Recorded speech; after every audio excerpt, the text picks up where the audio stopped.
Viral mengujah es batu bisa buat rahang copot. Wanita ini bagikan pengalaman tragisnya. Gemar mengujah es batu, seorang wanita di Tangerang bagikan pengalaman tragisnya usai didiagnosa mengidap sakit TMJ disorder. Sakit yang menyerang bagian rahang itu membuatnya harus segera menjalani operasi sebelum berakibat lebih parah. Pengalaman pilu lantaran kerap mengunyah es batu itu dibagikan lewat unggahan video di akun TikToknya pada Rabu 2 Maret 2024. Dalam video yang dibagikannya, wanita tersebut menceritakan sakit pada rahang yang dialaminya akibat kerap mengunyah es batu dan apel dalam kondisi utuh hingga tertawa dan menguap dengan kondisi mulutnya sangat terbuka.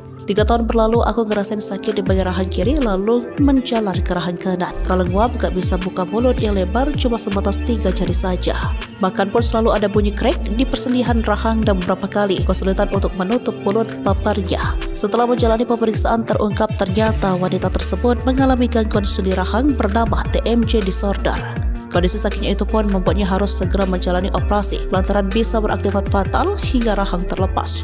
Berdasarkan diagnosis dokter, kondisiku sudah akut dan harus segera dilakukan operasi karena kalau dibiarkan bisa kunci rahang antara nggak bisa buka atau tutup lagi. Bahkan yang paling fatal bisa copot rahangnya, tambahnya.